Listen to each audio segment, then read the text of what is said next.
Well, let's get a sense of what's going on at Queen's Park from one of the key players in all of this. Tim Hudak, of course, is the leader of the Progressive Conservatives and the leader of the official opposition. And let's talk first, Tim, about the latest statement from Premier Wynne. It seems to me she's trying to present herself as improving on accountability and transparency. One of her ideas is this financial accountability officer. I guess that's something roughly similar to the parliamentary budget officer we have at the federal level. What do you think of that idea?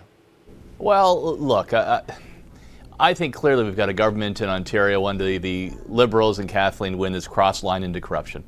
I mean, when they're willing to spend hundreds of millions of your taxpayer dollars to close down gas plants in Oakville, Mississauga to save Liberal seats, I mean, that goes way across the line, let alone trying to bury the information. So, David, quite frankly, I don't care how many bureaucrats there are. When a government's willing to do that, I think it's time to change the government, not hire more bureaucrats.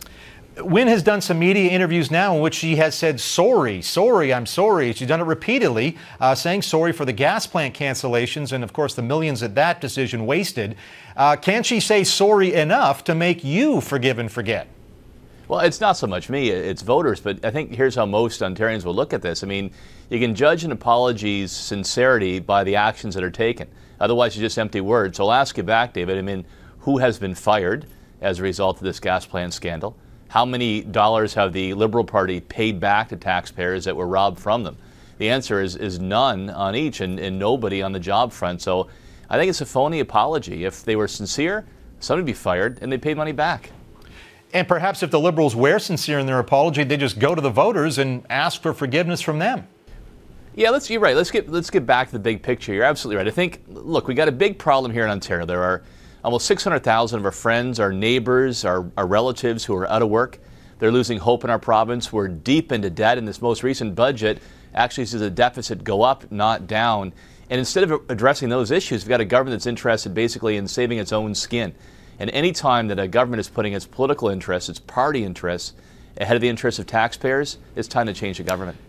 Now, if there is to be a campaign, you'll not only be campaigning against Kathleen Wynne's Liberals, you'll also be campaigning against Andrea Horwath's New Democrats. Do you have some thoughts about what you've read about what Wynne and Horwath have discussed this week? Well, you know, all this background and backroom, budget making isn't addressing the issues of the province. It's delaying things. It seems like every day there's some sort of new version of let's make a deal. And the problem I have with that, David, is that's not going to bring a single job back to Ontario. That's not actually going to get our books back in balance. It's going to dig the hole deeper. And we've got credit rating agencies, investors looking at Ontario, and they're seeing this bizarre game happening. It's almost like a soap opera. I mean, that is not the way to run the province of Ontario. And another reason why I say we got to get some change in this province. And you can, of course, bring the government down just by yourself. You would need Andrea Horwath at some point to support you on a non-confidence motion in the legislature. Have you had a chance to speak to her about that? What would you say to New Democrats to convince them that now is the time to bring Wynne's government down? Well, I hope that they'll do the right thing. If they're listening to the same people that I'm listening to when I travel across the province, they're saying we've got to take a very different path, one that's focused on jobs and one that'll see government that respects taxpayer dollars for a change. If Andrea Horwath, the NDP, are instead listening to the government union bosses, well, then they're getting their marching orders to fall in behind the Liberals who want to hand over more taxpayer money. And this is the way I look at it, David. I mean, if you think this is the best Ontario can do, if you think Ontario is on the right track, I guess the good news is you've got two parties now to choose from, the Liberals or the NDP. But if you believe Ontario can do a lot better and get back on top, look at the PCs and look at our plan.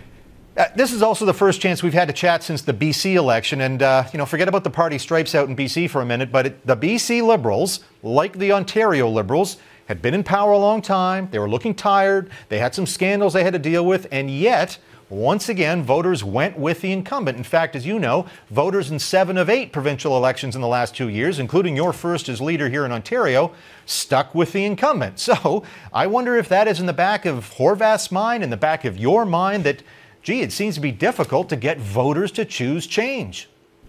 I don't see it that way. I actually sense a growing hunger for change here in Ontario, and this is where I think people are coming down to. I mean, who's actually going to make sure that we bring good jobs back to our province? Who's going to make sure that for all the money I send to Queen's Park, it's not being blown like we saw in the gas plant fiasco, e-health, all of this stuff? And who's actually going to stand up for average taxpayers and say no to the government union bosses who've been running the province for far too long?